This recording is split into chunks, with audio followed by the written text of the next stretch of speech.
उसका क्या नाम है, पूजा की विधि क्या है, कृपया अवश्य सुनिए जगत गुरु तत्वदर्शी संत रामपाल जी महाराज के अमृत वचन। गरीबदास जी बता रहे हैं उस भगवान की महिमा। 33 करोड़ देवता जहां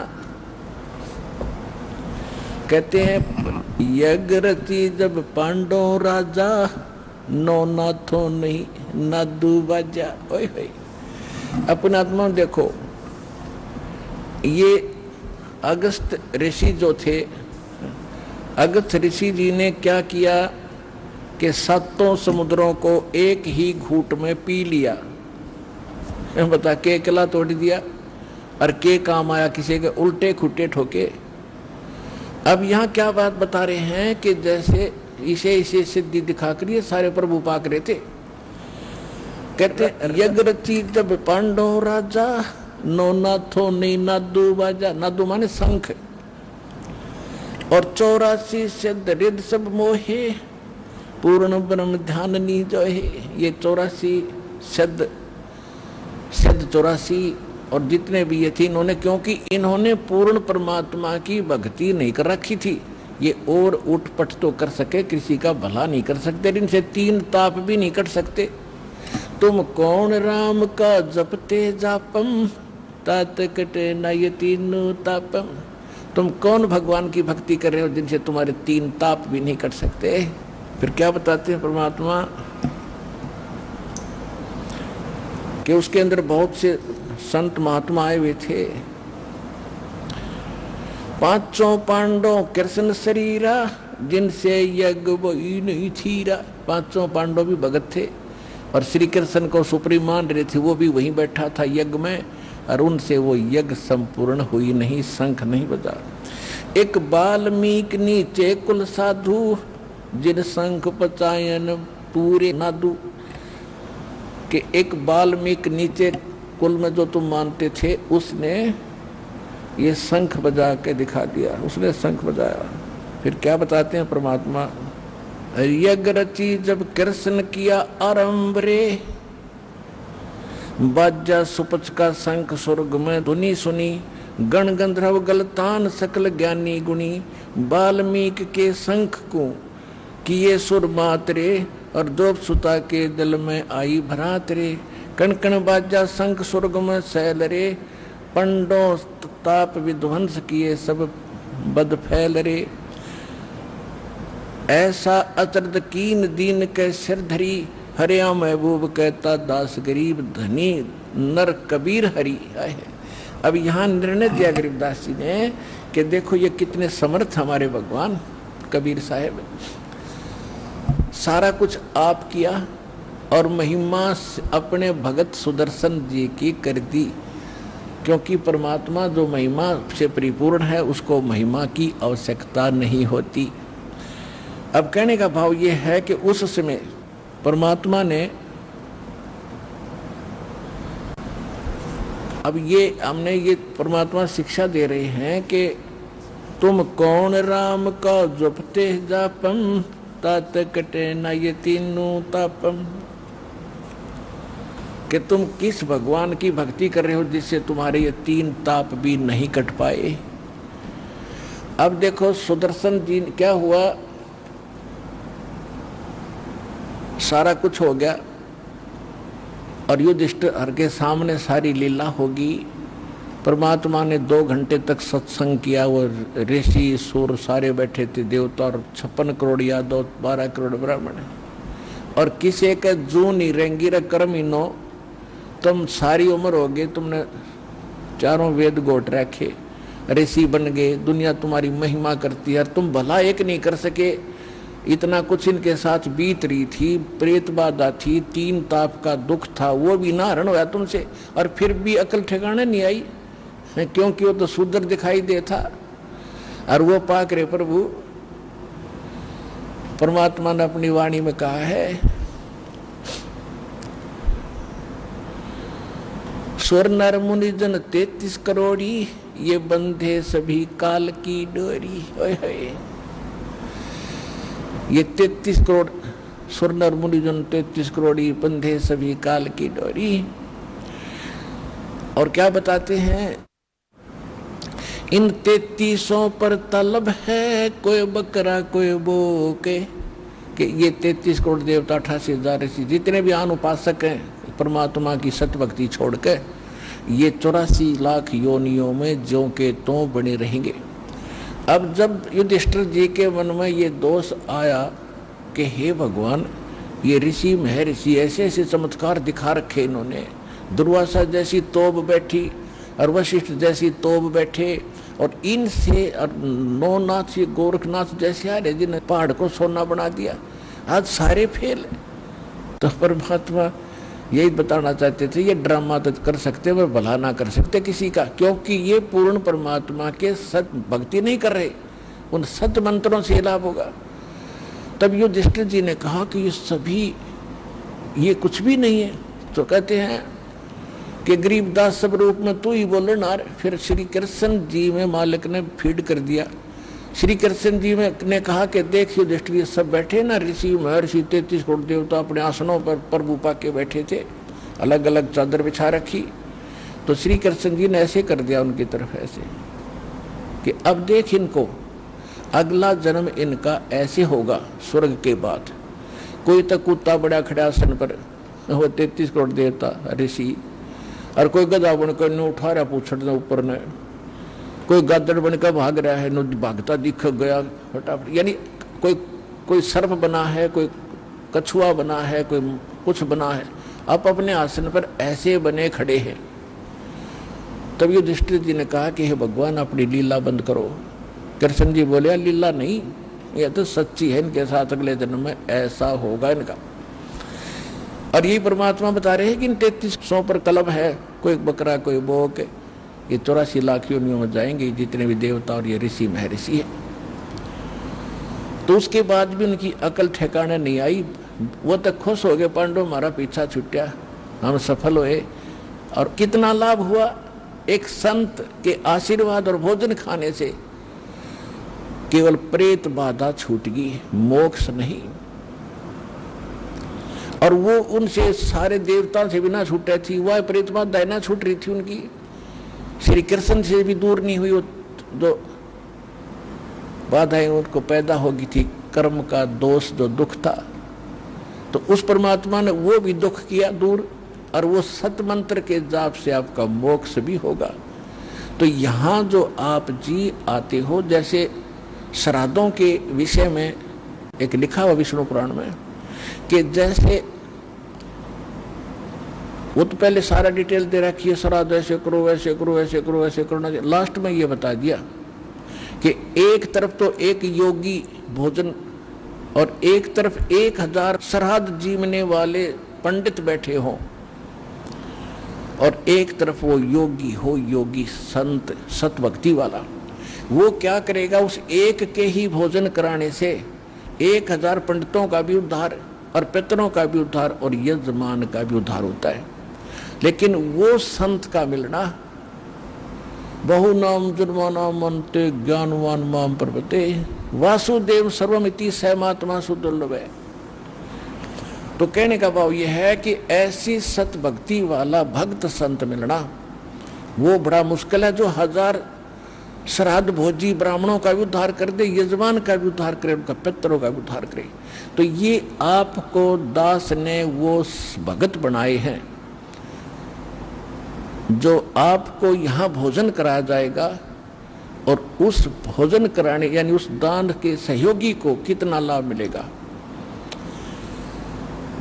अब देखो पुण्यात्माओं, आप जो यहाँ दान करते हैं वो दान आपका नहीं रहा, आपने तो भगवान को दे दिया, और भगवान उसके बदले में आपको रखता नहीं, वो तो देता ही देता है, 1000 गुना करके आपको वापस देगा।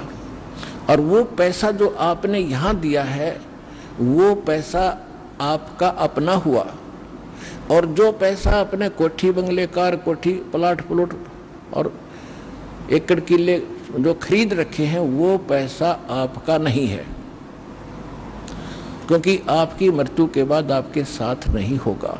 और जो दान आपने यहाँ किया ये 1000 गुना करके आपको देगा, जिसमें से आपको यहाँ भी राहत देगा, और जब यहाँ से जाओगे आपकी करेंसी चेंज हो जाएगी, यहाँ से जाने में करेंसी चेंज होगी, जो आगे जो नोट काम आने हैं अब जैसे नेपाल वाले भक्त हैं या दूसरे देश के आते हैं, वो यहाँ वो लाते हैं पौंड पांड, ये हमारा के काम नकली कागज दिखेंगे, हमने तो इंडियन नोट चाहिए, वाईसी इंडियन करेंसी से काम आवे। तो वो चेंज करा के लाने लग गई, बॉर्डर पर उनको चेंज करा लेते हैं, वो जमा कराते हैं और यहाँ की मिल जाती है, तो वो काम आवेगी। तो यहाँ जो दान धर्म आप कर रहे हो, यहाँ आपकी करेंसी चेंज करने का सेंटर है यो सतलोक आश्रम बरवाड़ा जिला सारा हरियाणा में, जो आपको सतलोक में वह करेंसी काम आवेगी या आगे पाओगे।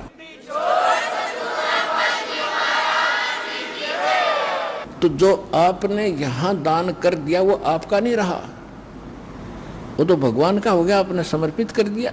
दसवांश जैसा भी, चाहे ज्यादा करो चाहे कम करो, और उसका वो फिर भगवान का पैसा आपने जो दिया तो इन महापुरुषों को खिला जाता है।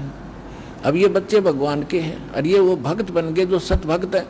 इनसे जो पैसा आपने दिया, इनको आहार जो करेंगे, इससे आपके पितरों का भी उद्धार और आपको भी उसका 1000 गुना फल मिलेगा।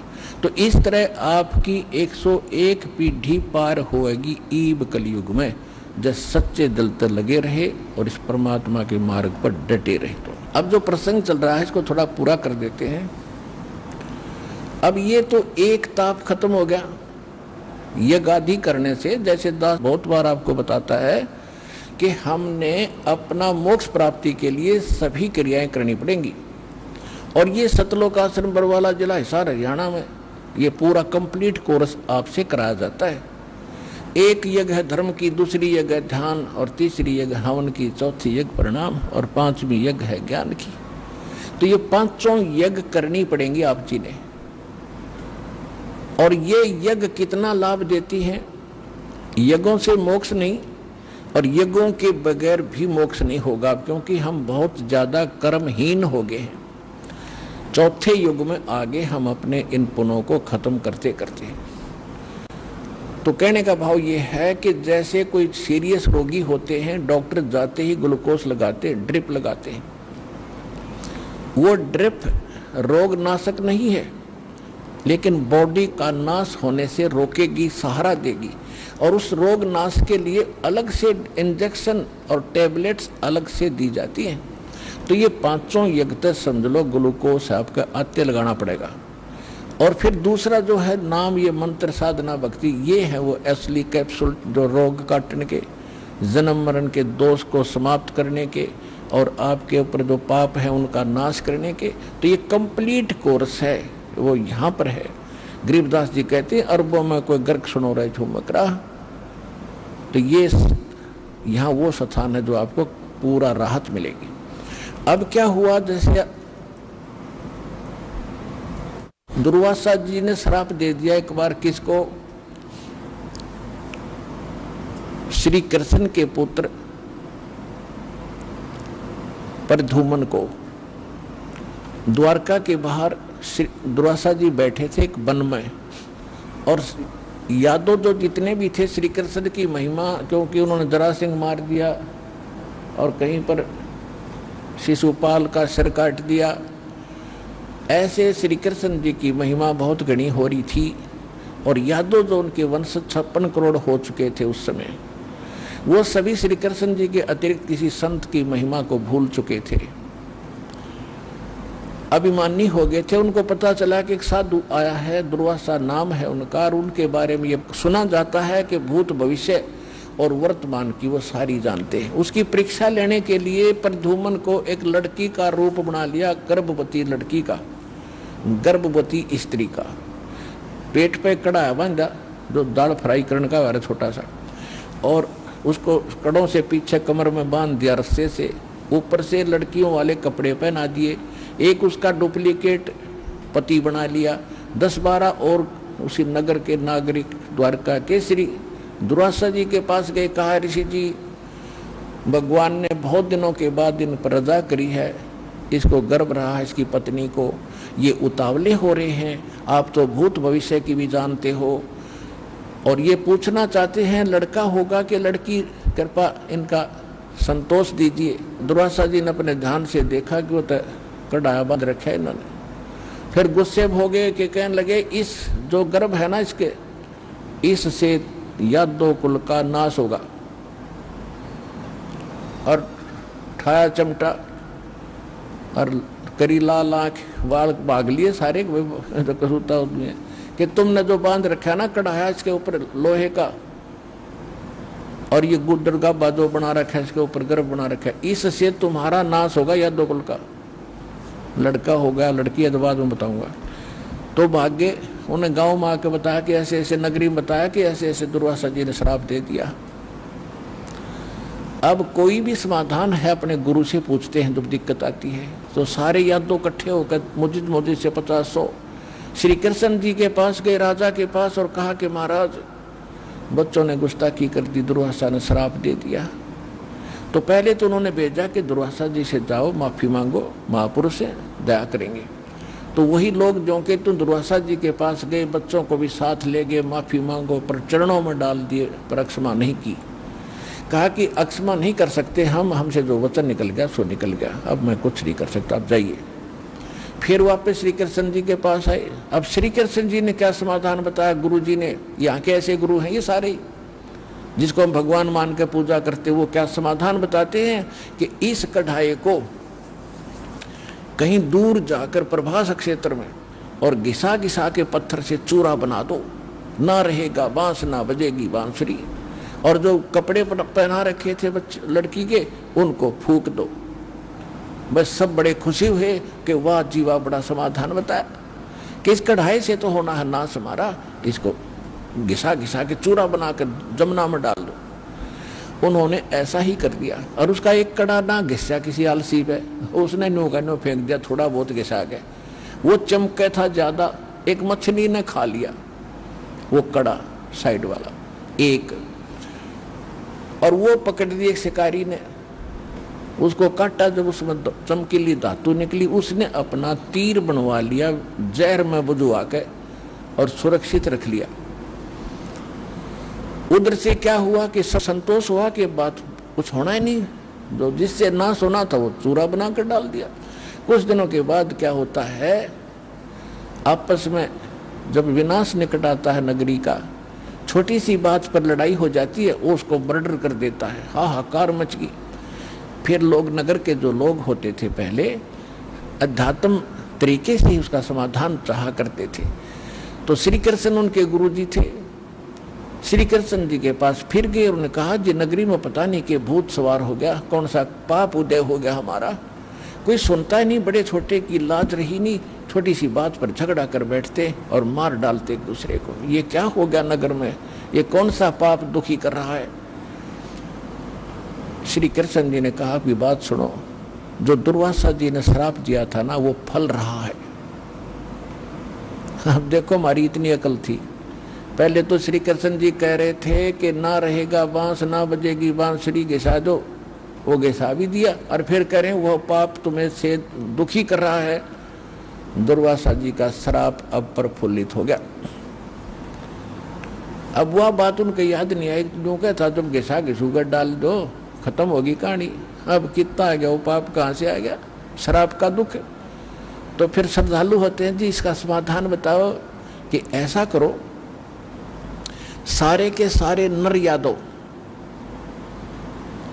चाहे नवजात शिशु भी क्यों ना हो आपका, लड़के लड़के लड़की नहीं, और प्रभास क्षेत्र में जाओ जहां पर वो चूरा डाला था तुमने, और वहां जमुना में स्नान करके आओ भाई, तुम्हारा श्राप दूर हो जाएगा, दुर्वासा जी का श्राप नाश हो जाएगा, खत्म हो जाएगा। अब इस डर से कि कहीं छोटे बालक पर भी श्राप ना रह जाए, या धोखे पे नवजात बच्चा उसी दिन जन्मा था उसको भी साथ ले गए लड़के को, और पहले तो स्नान करें पाप नाश करने के लिए, फिर बाहर बैठ कर भोजन भाजन करने लगे। इतने में छोटी छोटी बात पे तू ऐसे क्यों खा रहा, तू यहाँ क्यों बैठा, यहाँ मेरी स्थान था, लट्ठम लट्ठा मुक्का मुक्का। और वो क्या था, जो चूरा डाला था उसका ये घास उग गया लंबा लंबा पठेरे की तरह। अब उस घास ने पाड़े और एक दूसरे को मारो, तलवार का काम करे। 56 करोड़ यादव आपस में कट के मर गए। श्री कृष्ण जी ने समाधान बताया था, जमुना में स्नान कर लो, तुम्हारा वो पाप नाश हो जाएगा। पाप नाश तो हुआ नहीं, पर यादव कुल का नाश हो गया वहां पर। इनके बताए समाधान ऐसे है। अब फिर श्री कृष्ण जी का नंबर आना ही था, वो चला। वहां जाकर देखा, उसने ऐसा लिखा विष्णु पुराण के अंदर, दिखाऊंगा कभी आपको, हमने अध्यात्म ज्ञान चर्चा में उसका प्रमाण भी दे रखा है। अब श्री कृष्ण जी ने देखा कि कुछ बच गए यादव, उसने खुद वो पाड़े सरकंडे, उनके बन गए वो मूसल से, वो श्री कृष्ण ने हमारे शेष बचे हुए, बताया कोई बात थी, अपने कुल ना प्रनाश करे। तो श्री कृष्ण नहीं, उसमें काल आजा था और वो करे था सारा नाश, क्योंकि उसने तो ठेका ले रखा हमें मारने का और पैदा करने का।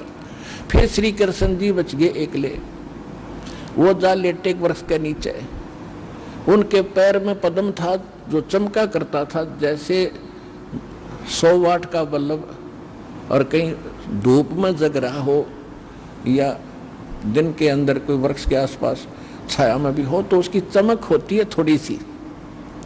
तो श्री कृष्ण जी वृक्ष के नीचे लेटे हुए थे, पैर पे पैर रख के तलवार सामने था, और वृक्ष की जो झुरमट थी, टहनियां काफी नीचे तक झुकी हुई थी ऐसे। और वो शिकारी जिसने वो कड़े का एक कड़ा जो घिसा नहीं था उसको निकाला था, उसका अपना तीर बनवा लिया था मछली से निकाल के, विषाक्त जहर से बुझा हुआ, उसको लिए फिर रहा था। उसने 12-1 बज गया शाम के, दोपहर पे 2 बज गए, उसको कोई शिकार मिला नहीं, शिकार के लिए घूम रहा था। उसने देखा उन वृक्षों की झुरमुटों के अंदर से एक नजर आया प्रकाश। उसने सोचा ये मृग है, हिरण की आंख चमक रही है। उसने सोचा ये भागना जार तो ठोक दे यहीं से, उसने वहीं से तीर ठोक दिया पत्तों के अंदर से, वो श्री कृष्ण जी के पैर पे लगा। और जब कृष्ण जी करने लगे रे मर गया रे मर गया रे, तब उस शिकारी ने सोचा कोई मानस मर गया भाई। इधर साइड से आकर देखा श्री कृष्ण द्वारकाधीश तड़फ रहे, सर पे मुकुट था उनके। तब श्री कृष्ण जी से माफी मांगी कि राजन मेरे से धोखा हो गया, मैंने ऐसे ऐसे गलती धोखे से मार दिया, मेरी इच्छा नहीं थी आपको मारने की, ये तो विषाक्त है, अब इसका कोई विकल्प नहीं, आपकी मौत तो होगी ही होगी। श्री कृष्ण जी ने कहा क्योंकि काल की क्या हाथ में बुद्धि है, उसका पिछला याद आ गई सारी कहानी कि भाई तेरा दोष नहीं है, तेरा और मेरा अकाउंट बराबर हो गया। अब ये बात उसके समझ में नहीं आ रही थी किसके, उस शिकारी के, कि आपका आप राजा, मैं एक निर्धन व्यक्ति, आपका और मेरा क्या लेन देन था कि भाई त्रेता युग में तो सुग्रीव का भाई था बाली, और मैंने तुझे ऐसे ही मारा था एक वृक्ष की ओट लेकर धोखे से, और वो टिट फॉर टैट आज बराबर हो गया भाई, तेरा कोई दोष नहीं, तू जा। कहते बदला कहीं ना जात है ये 3 लोक के मां, और सतगुरु मेरे कबीर से तो सतलोक में जा। इन बदलों कबीर साहब काट सकते हैं।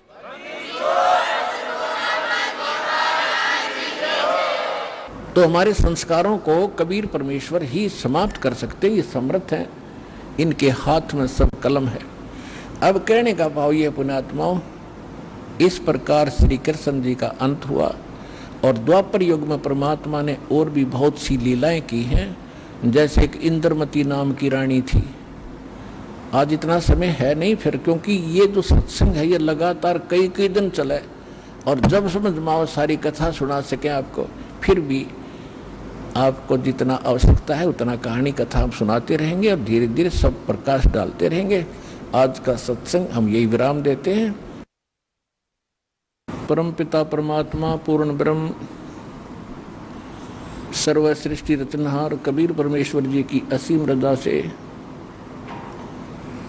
आप सभी पुण्यात्माएं सत्संग सुनने के लिए उपस्थित हुए।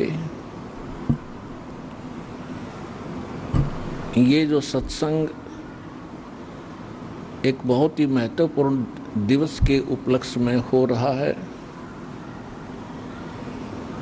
ये महत्वपूर्ण दिवस वो है जिस दिन परमात्मा सतलोक से चलकर कलयुग में प्रकट हुए थे, और उन्होंने अपने निज धाम का यथार्थ ज्ञान प्राप्त कराया था। वो शुभ दिन है ज्येष्ठ सुदी पूर्णमासी, जो कि आज जिस उपलक्ष्य में आप सत्संग सुन रहे हैं, ये उसी शुभ दिन के उपलक्ष्य में ये सत्संग हो रहा है। आप जी को बहुत बार बताया है कि सत्संग सतगुरु ही किया करते हैं, या फिर उनका कोई कृपा पात्र महापुरुष संत उन्हीं का दास होता है, वही सत्संग उनके बताए हुए ज्ञान को ठीक से समझकर और समझाया करता है। सत्संग के अंदर प्रत्येक पॉइंट को, प्रत्येक बिंदु को प्रमाणित किया जाता है ताकि श्रोताओं को किसी प्रकार की कोई शंका शेष ना रहे। परमेश्वर कबीर जी कहते हैं कि मां मुंडू उस संत की जिससे संशय न जाए, काल खात है कम को काल खात है थोड़ो, ये संशय सकल को खाए। यानी जो शंका है दातम मार्ग की, इसने सबको डस रखा है, किसी को भी सत्य मार्ग प्राप्त नहीं हुआ। और जब तक शंका निवारण नहीं होगी तो हम निश्चिंत नहीं हो सकते, दृढ़ नहीं हो सकते। तो सत्संग के अंदर वो शंका पूर्ण रूप से निर्मूल की जाती है। आप जी सत्संग में सुन रहे हैं, जैसे आपको परमेश्वर के प्रकट होने की 3 युगों की कथा सुनाती है। सतयुग में परमात्मा सत्सुकृत नाम से प्रकट हुए।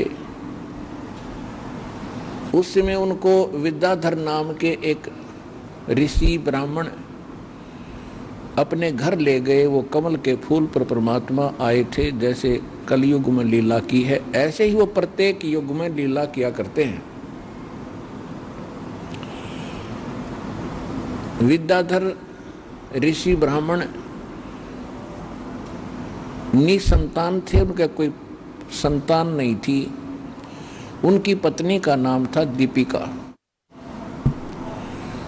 वो परमात्मा को शिशु रूप में, जो परमात्मा प्रत्येक युग में लीला करते हैं, प्रकट होकर के आते हैं, सतलोक से आते हैं, सहशरीर आते हैं, अपने उसी धर्मानुसार जो गुण है परमात्मा का, उस गुणानुसार प्रत्येक युग में कमल के फूल पर विराजमान होते हैं। कमल का फूल सरोवर में ही होता है, जिस कारण से परमात्मा नारायण नाम से प्रसिद्ध होते हैं। और हमने नारायण मान लिया था श्री विष्णु जी को, और हम भगवान परमात्मा मानते थे शंकर जी को भी। तो इसका मतलब ये हुआ कि शंकर जी नारायण नहीं थे यदि विष्णु जी को हम नारायण माने।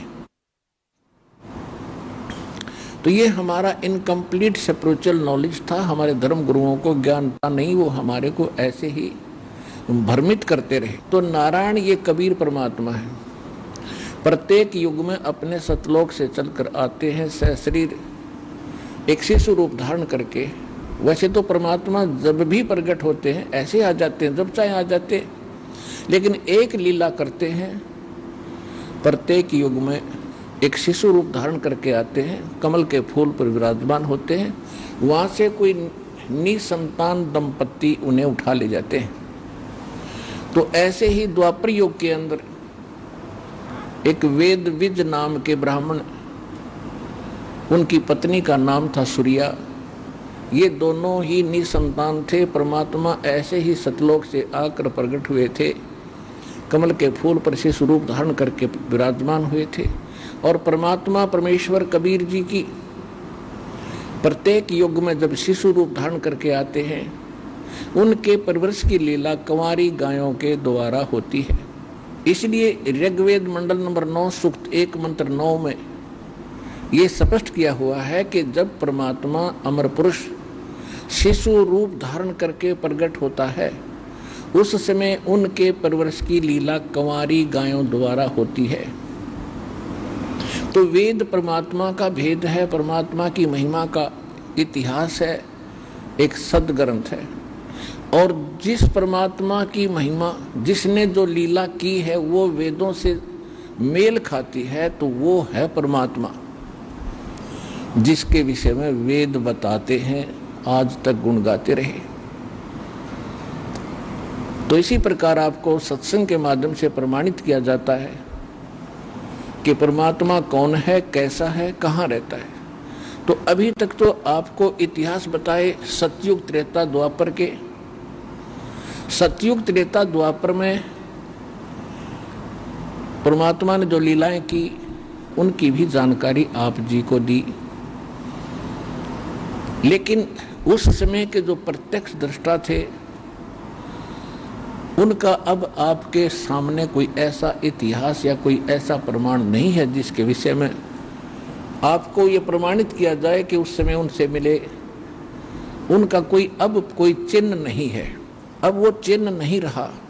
अब कलयुग के अंदर परमात्मा कैसे प्रकट हुए और वो हमारे पास चिन्ह है। और कबीर परमात्मा है। कौन से कबीर? जो काशी के अंदर धानक रूप में, जुलाहे रूप में परमात्मा लीला किया करते थे। उनको केवल एक कवि कह करके हमने उनके इतिहास को बंद करके रख दिया था और ये सोच रहे थे वो धानक है, वो जुलाहा है। वो धानक था, जुलाहा था, एक शूद्र था, कवि था, बस इतना सा था। बाकी दोहे दाहे उनके अच्छे थे। फिर उनके दोहों के साथ हम अन्य कवियों के भी दोहे पढ़ा करते थे स्कूल में, तो हमने ये मान लिया था ये एक ही सतर के कवि हैं, ये भगवान परमात्मा नहीं है।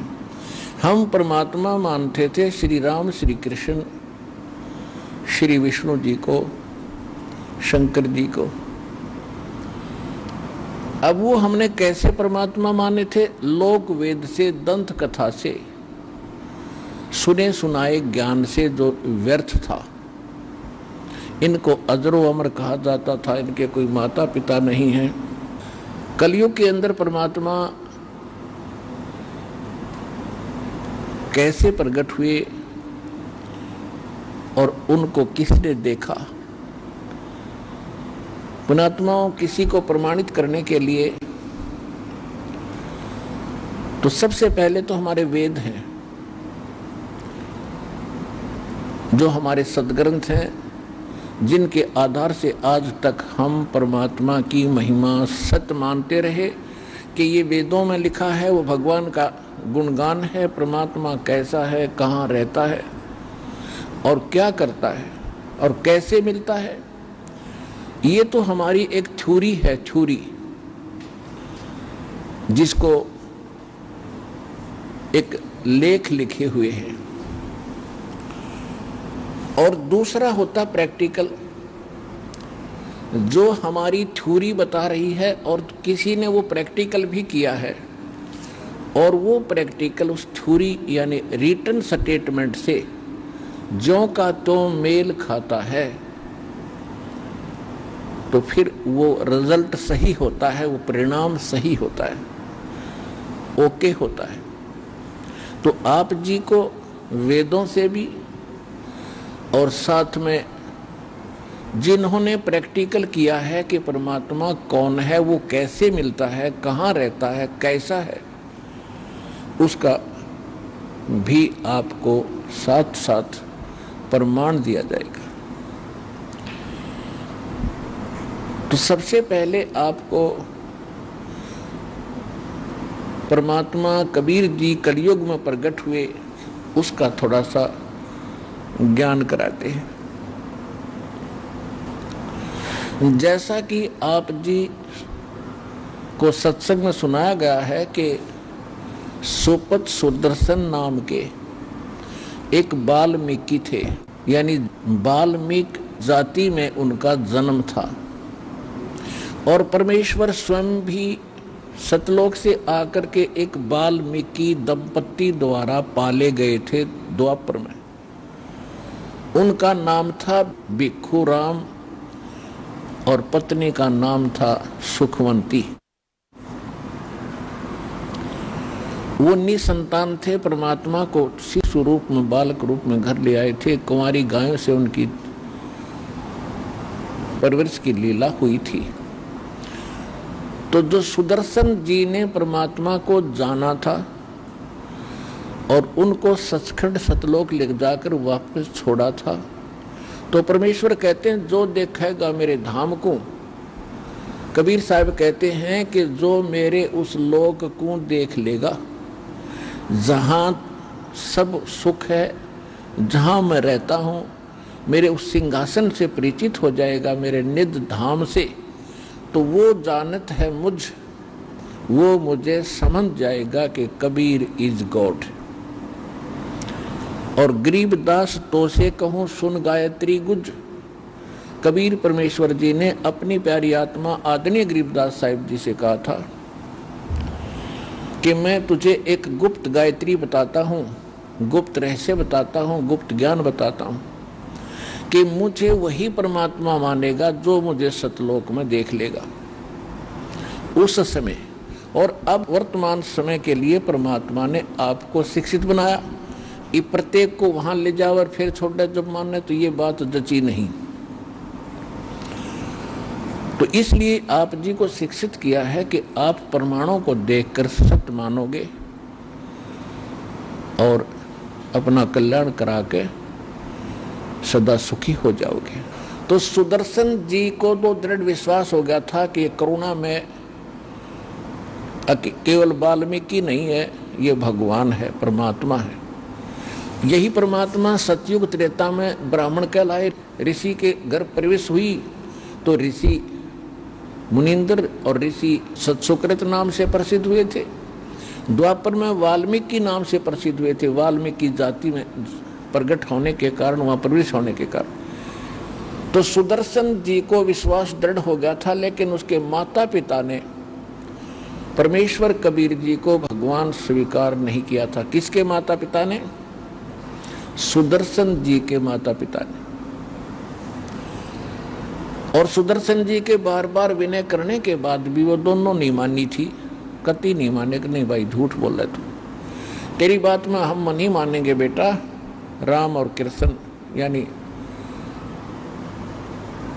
कृष्ण तो था ही उस समय, उनका बोलबाला हो रहा था, लेकिन श्री राम की तो वह खूब पुजारी थे। विष्णु और शंकर जी से ऊपर कोई भगवान नहीं है। और फिर उनकी मृत्यु होगी। मृत्यु के उपरांत परमात्मा ने कहा था कि सुदर्शन आप किस टेंशन में रहते हो, आपका भक्ति में भी मन कम है बेटा, आपको क्या चिंता खा रही है? क्या अपने माता पिता के दुख से दुखी है? आपने माता पिता की मृत्यु से दुखी है? तुम्हें उनकी याद आती है क्या? सुदर्शन जी ने कहा था कि हे परवरदिगार, आप अंतर्यामी हैं, दास को उनकी याद नहीं आ रही, वो तो वृद्ध इतने हो गए थे, उनका जाने का समय सही था। मुझे टेंशन ये खा रही है कि इतनी अच्छी आत्मा, कभी किसी की आत्मा दुखाई नहीं, अपना हैंड टू माउथ और करके खाया, कभी किसी को सपने में भी कष्ट उन्होंने नहीं दिया, और ऐसी अच्छी आत्मा और बगैर भक्ति के चली गई। परमात्मा, मुझे ये दुख, ये टेंशन खा रही है। अब उनकी के दुर्गति हो रही होगी ना, कोई पशु बनेंगे, कभी पक्षी बनेंगे, कभी किसी योनि में जाएंगे। मुझे इस बात का दुख है कि उन्हें एक नहीं मानी, कितना पहाड़ सा कष्ट सिर पर रख लिया। मेरी एक अर्जी है भगवान, अब तो वो माने नहीं, आप तो समर्थ हो, कभी भी किसी जन्म में परमात्मा उनको जरूर शरण में लेना। और आप तो ऐसे समर्थ हो, जब एक बार शरण में ले लेते हो, दाता पार करके ही छोड़ते हो। मैं बहुत समझाया करता अपने माता पिता को, एक बार आप दीक्षा ले लो, लेकिन वो माने नहीं।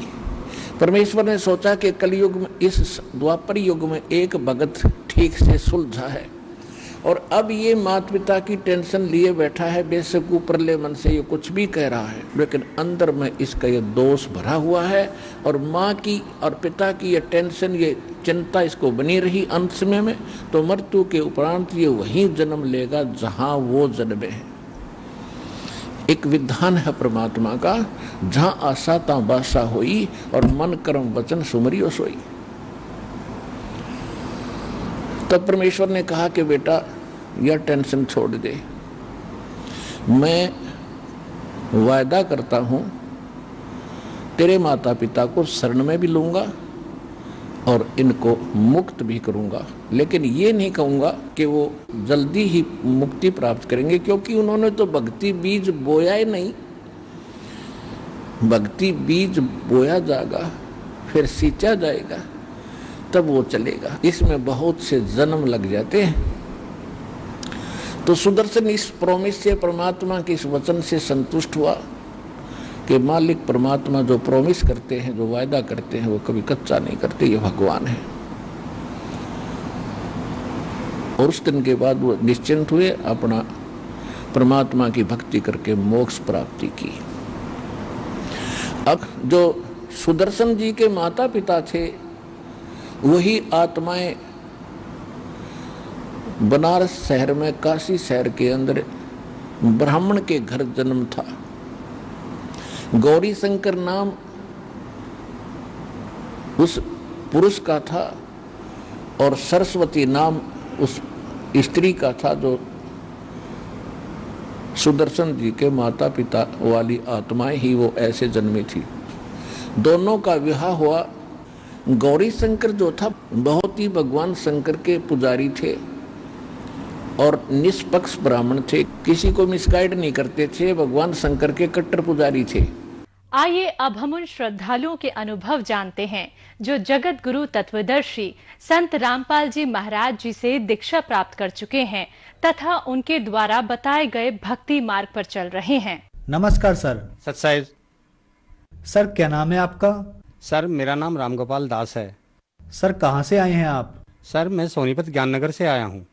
सर आपने संत रामपाल जी महाराज से नाम दीक्षा कब ली? सर मैंने संत रामपाल जी महाराज से दीक्षा सन 2013 में ली थी। उससे पहले हमारी भगतमती ने और मेरी छोटी बिटिया ने सन 2011 में संत रामपाल जी महाराज से नाम और दीक्षा ली थी। सर संत रामपाल जी महाराज से नाम दीक्षा लेने से पहले क्या आप कोई भक्ति साधना भी करते थे? जी सर, हम बहुत ही भक्ति साधना करते थे।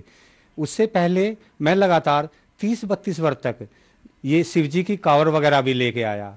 17 साल तक जय दुर्गे जागरण मंच ज्ञाननगर का मैं कैशियर रहा 17 साल तक। सर फिर आप संत रामपाल जी महाराज की शरण में कैसे आए?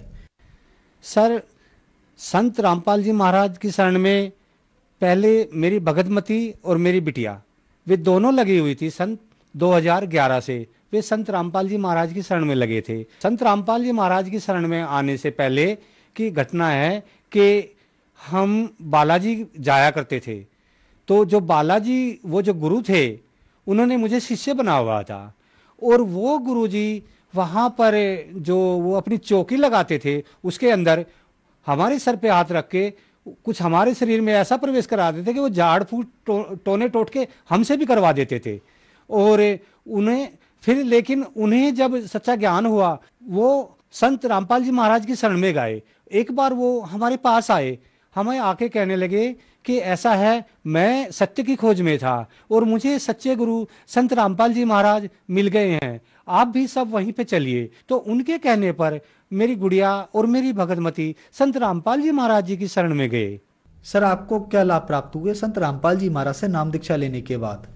सर लाभ तो संत रामपाल जी महाराज की शरण में जाने के बाद हमें इतने हुए कि जिनका हम बखान नहीं कर सकते। उस मालिक की शरण में जाने के बाद, संत रामपाल जी महाराज जी की शरण में जाने के पास सबसे बड़ा लाभ तो हमें ये हुआ कि जो मेरी भगतमती है पुष्पा देवी, वो कैंसर से पीड़ित थी, 4th स्टेज पे जा चुकी थी वो। तो कैंसर के लिए हम यहाँ पे लोगों ने हमें सलाह दी कि आप डॉक्टरों के पास जाइए। हमने पहले तो पानीपत डॉक्टरों को दिखाया, तो वहाँ पे डॉक्टर गुप्ता थे। उन्होंने कहा कि मेरे को तो 100% लग रहा है कि आपकी भगतमती को कैंसर है, आप इनकी जांच कराइए। तो मैंने कहा कि ठीक है भैया, कैंसर तो है। उसके बाद फिर हम रोहतक में गए, वहाँ रोहतक मेडिकल में दिखाया, वहाँ पे सभी जांचें कराई गई। उन सभी जांचों में भी इनको कैंसर बताया गया और कैंसर भी इनकी दोनों ब्रेस्ट में बताया गया। तो उसके बाद सर हम वहाँ से फिर उन्होंने हमें दिल्ली भेज दिया। हम दिल्ली गुरु तेग बहादुर हॉस्पिटल पहुँचे।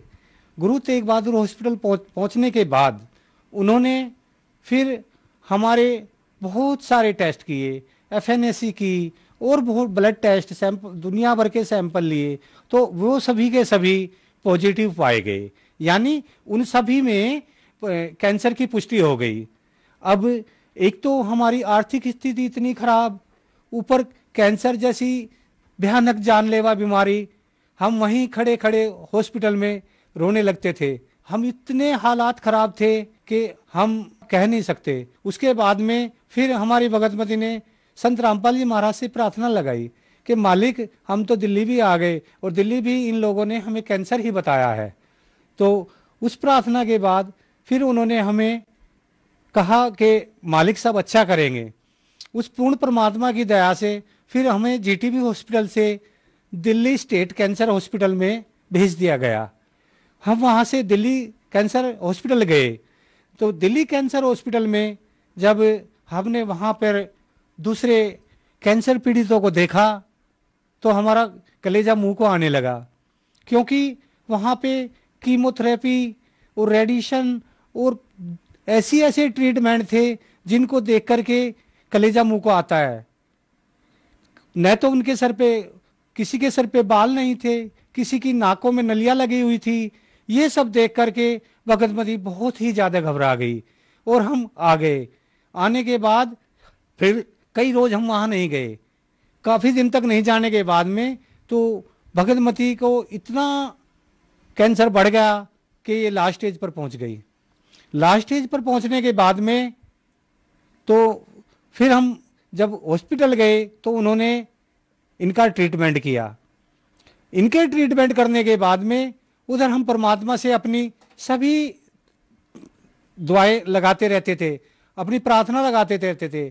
हमें अपने मालिक पूर्ण संत रामपाल जी महाराज पर इतना विश्वास था कि दुनिया में अगर कोई ठीक कर सकता है मेरी पत्नी का कैंसर तो वो संत रामपाल जी महाराज ही हैं, जो हमें इन बुरे दिनों से बाहर निकाल सकते हैं। तो सर, जब इनका ऑपरेशन हुआ तो उसके बाद में जब पहले तो इनको पैरालाइज हो गया तो ये न तो बोल पाई, न बोल पाती थी, न कुछ पाती थी, मुंह भी टेढ़ा हो गया। उसके बाद में फिर क्या हुआ कि उन्होंने हमें दिल्ली के अंदर ही एक इबास हॉस्पिटल है, ये गुरु तेग बहादुर हॉस्पिटल के परले थोड़ा आगे चल के है, हम इनको वहां ले गए।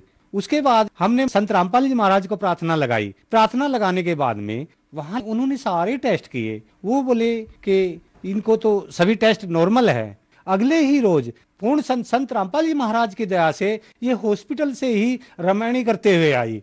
तो एक लाभ हमें ये मिला।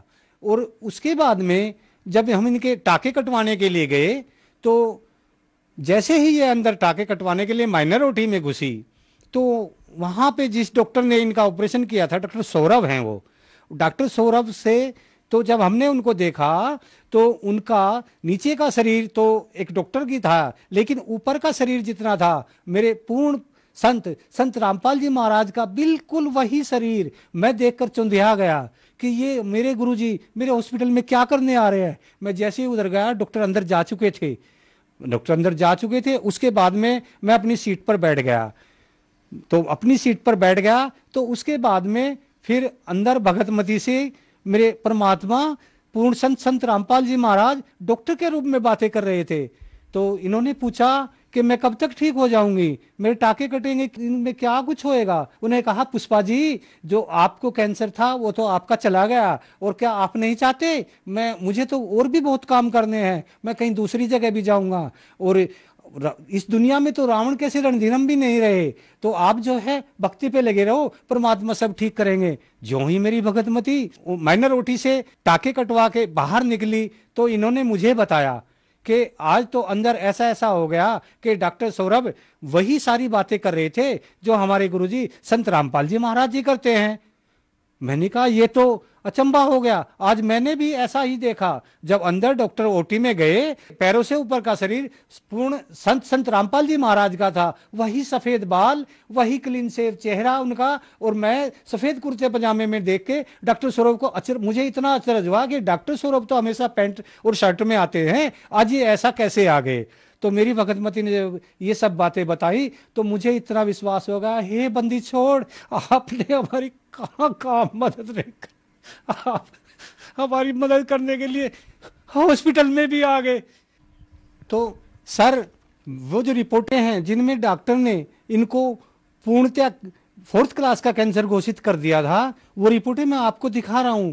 मैं इस समाज को दिखाना चाहता हूँ। वो ये रिपोर्टें हैं, ये देखिए, इसके अंदर बिल्कुल ब्रेस्ट कैंसर घोषित किया हुआ था। आज मैं इस सर्व समाज को दिखाना चाहता हूँ कि वो रिपोर्ट जो आपने पहले देखी है, वो रिपोर्ट मेरी भगतमती की है, जिसमें इनको 4th क्लास कैंसर था, जहां से इंसान कभी नहीं बचता। और आज ये जो रिपोर्टें हैं, ये भी मैं समाज को दिखा रहा हूं कि ये बिल्कुल नॉर्मल है। आज उस पूर्ण संत रामपाल जी महाराज की दया से ये बिल्कुल स्वस्थ हैं। ये सारी नॉर्मल रिपोर्टें हैं। अब देख लीजिए, मैं समाज को दिखाना चाहता हूं, ये समाज को आईना है। एक लाभ हमें सबसे ज्यादा जो हुआ, घर के अंदर भूत प्रेत की इतनी बुरी व्याधा थी कि जिसका मैं वर्णन नहीं कर सकता। संत रामपाल जी महाराज की शरण में आने से पहले इनको इतनी भूत प्रेत की बात आती थी। कोई तो इनको कहता था इनको सिरकटा प्रेत है, कोई कुछ कहता था, कोई कुछ कहता था। उसके लिए हम पता नहीं, जिसने हमें जहां भी बता दिया, कभी बरेली, कभी गाजियाबाद, कभी बालाजी, सब जगह हम जाते रहते थे। और जब हम इनको इतनी भूत प्रेत की व्याधा थी कि एक बार इन्होंने भूत प्रेत की व्याधा के कारण तेजाब पी लिया। तेजाब पीने के बाद में मैं अपने काम से घर पे गया हुआ था, दुकान पे गया हुआ था, और ये जो है ये घर पे थी। तो इन्होंने जब तेजाब पी लिया तो मुझे पता चला। मैं वहां से आया, आने के बाद में ये बेहोश घर में पड़ी थी। इनको लेकर के मैं जनता हॉस्पिटल सोनीपत में गया। वहां पर डॉक्टर रावल और डॉक्टर खुराना थे। डॉक्टर रावल और डॉक्टर खुराना ने इनको कह दिया कि नहीं ये नहीं बच पाएंगी, आप इनको ले जाइए, रोहतक ले जाइए। मैंने कहा नहीं सर, आप ट्रीटमेंट करिए, मरेंगी मर जाएंगी, जिंदा रहेंगी जिंदा रह जाएंगी। वो भूत प्रेत व्याधा के कारण ये 15 दिन हॉस्पिटल में रही। फिर उसके बाद हम इनको घर लाए। उसके बाद में इन्होंने क्या होता था, कई सारे अनाप शनाप काम ये करते रहती थी। कई बार रिक्शा से कूद जाना, तीसरी मंजिल पर चढ़कर वहां से कूदने की कोशिश करना। हमारे पूरे परिवार की रात को भी नींद नहीं आती थी। हमें ये रहता था कि ये भूत प्रेत के कारण कहीं उठकर ना चली जाए। एक बार सर ये बगैर किसी को बताए बालाजी पहुंच गई। वहां से 3 दिन बाद हमारे पास मैसेज आया कि ऐसे ऐसे मैं तो बालाजी गई हुई हूं और भूत प्रेत वादा से बहुत ही त्रस्त हूं। वहां पर हमने दुनिया भर के हवन कराए। कोई हमसे 11,000, कोई हमसे 21,000, कोई 5,000, जैसे कोई मांगता था सर हम वही दे देते थे। लेकिन हमें फायदा कुछ नहीं होता था सर। जब हमें कोई भी फायदा नहीं हुआ तो 2011 में ये दोनों वहां गए और इनको लाभ मिला। फिर मैंने भी जाना शुरू किया। मैं जाता था, चला गया, सत्संग देख के आ गया। तो फिर मैंने जो हमारे गुरु संत रामपाल जी महाराज हमें उपदेश देते थे और जो इनके द्वारा लिखी गई पुस्तकों में ज्ञान लिखा गया है, तो फिर मेरा मन पापी था, तो मैंने उसका मिलान करना शुरू किया। तो मैंने जब अपना धार्मिक ग्रंथों में मिलान किया तो वो सब एच सही था। तो फिर मैं परमात्मा की शरण में 2013 में चला गया। दोनों बच्चे भी वहां पे चले गए। अब हम पूरा परिवार संत रामपाल जी महाराज की शरण में है। जब मेरी धर्मपत्नी वहां पे गई तो वहां पे जाने के बाद में जो इनकी भूत प्रेत की व्याधा थी वो बिल्कुल ऐसे हो गई जैसे इनको कुछ हुआ ही नहीं था। आज इनको न तो कोई भूत प्रेत की व्याधा है, न हमारे परिवार में किसी किस्म का कोई कलेश या द्वेष, अभी कुछ नहीं है। आज ये बिल्कुल उस भूत प्रेत की व्याधा से बिल्कुल ठीक है। संत रामपाल जी महाराज की शरण में जाने के बाद में इनको भूत प्रेत की या किसी किस्म की कोई व्याधा नहीं रही।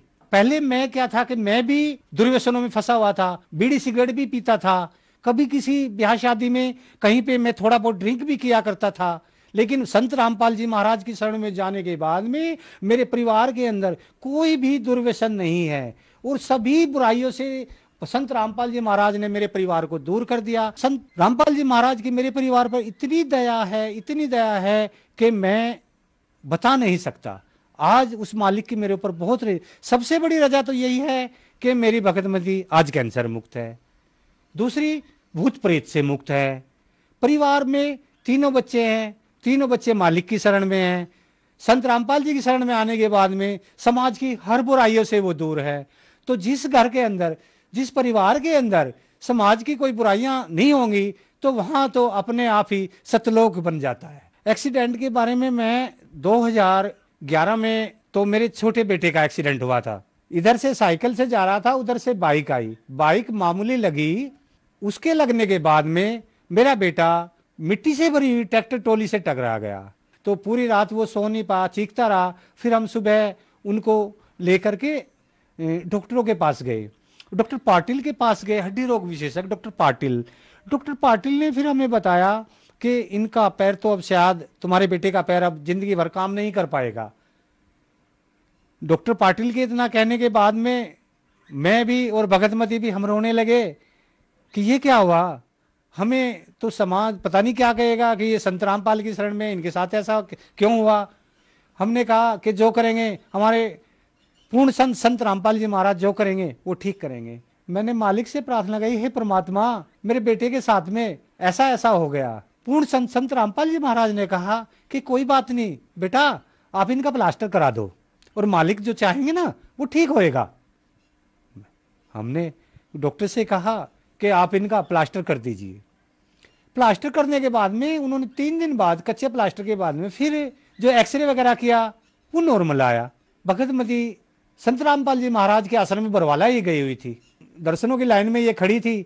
मालिक सबको आशीर्वाद दे रहे थे, तो इन्होंने मालिक से कहा कि मालिक ऐसे ऐसे परमात्मा मेरे बेटे के आज प्लास्टर खुलना है और डॉक्टर ने तो कह रखा है कि भी उसका पैर कभी जिंदगी में काम नहीं कर पाएगा। तो सर फिर मालिक ने कहा बेटी भरोसा रख, परमात्मा सब ठीक करेंगे। 10-15 रोज के बाद में उसको इतना सुख हुआ कि वो बिल्कुल आज वही बेटा, उस टाइम वो 9th में था, आज वो ग्रेजुएशन में है। आज वो 14 फीट की दूरी एक छलांग में पार कर जाता है। आज स्पोर्ट में भी हर चीज में उसने भाग ले रखा है। एक ये लाभ उस परमात्मा पूर्ण संत रामपाल जी महाराज की दया से हमें मिला। दूसरी घटना मेरे बड़े बेटे के साथ में घटी। यहाँ हमारे पास सोनीपत टेलीफोन आया कि ऐसे ऐसे अभय दास का एक्सीडेंट हो गया और वो वैसे ठीक है, आप आ जाइए। हम दिल्ली गए। दिल्ली जाने के बाद में वो बाइक तो खत्म हो चुकी थी, उसके मामा के बेटे को तो प्लास्टर चढ़ा हुआ था, ये आराम से बैठा खाना खा रहा था। हमें देख के हंसने लगा। मैंने कहा क्या हुआ? बोले कुछ नहीं, बोला ऐसे ऐसे बाइक से एक्सीडेंट हो गया था। और तब तक इस बड़े बेटे ने नाम नहीं लिया था। बोला लेकिन मेरे को नहीं पता। बोला जब मेरी बाइक बस के नीचे से निकली तो मेरे को एक सफेद कुर्ते पजामे पहने हुए क्लीन से आदमी थे, उन्होंने मेरे को बचाया। मैंने कहा अरे पागल, वही तो हमारे पूर्ण संत रामपाल जी महाराज थे, उन्हीं की कृपा से आज तेरी जान बची है। तो उसके बाद में ये मेरे इस बड़े बेटे को भी पूर्ण विश्वास हो गया कि धरती पर अगर पूर्ण परमात्मा है तो वो संत रामपाल जी महाराज ही है। ये मेरे से बोला पापा अब मैं भी नाम उपदेश लूंगा। धन्यवाद सर। धन्यवाद।